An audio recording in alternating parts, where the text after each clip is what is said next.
Well, the state health department revealed some more troubling news today as our state continues to face a record number of new COVID cases. It appears many Hoosiers diagnosed with COVID-19 are refusing to take part in contact tracing. Our senior investigative reporter Bob Siegel explains why limited contact tracing is now hurting Indiana's efforts to contain the spread of the coronavirus.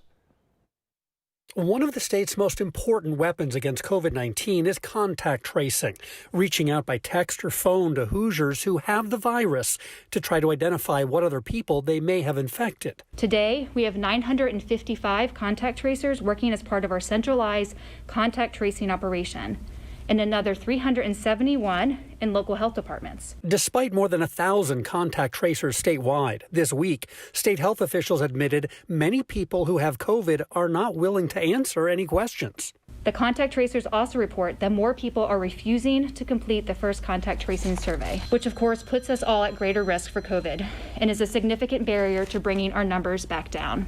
Is that a problem at all if you've got lots of people who have COVID who don't want to answer questions and don't want to do contact tracing? It is a problem. Dr. Andrea Janata is with IUPUI's Fairbanks School of Public Health. Contact tracing has been around for a long time, and it's a really useful public health tool. So when we don't have people who participate in contact tracing, it just allows more spread to happen, often maybe by people who aren't aware that they're sick.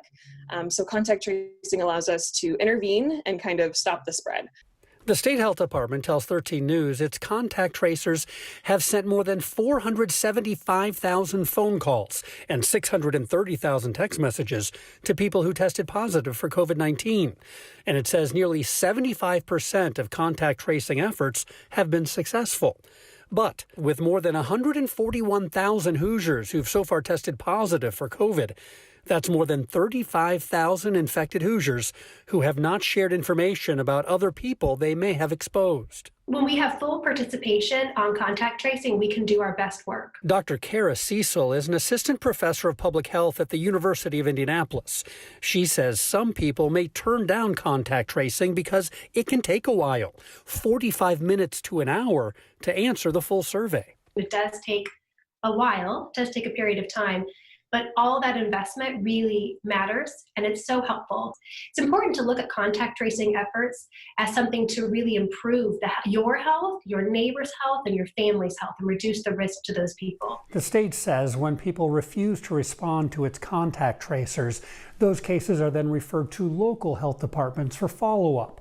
There's actually a program in Marion County right now to go door to door to try and reach out to folks who have not responded to contact tracing.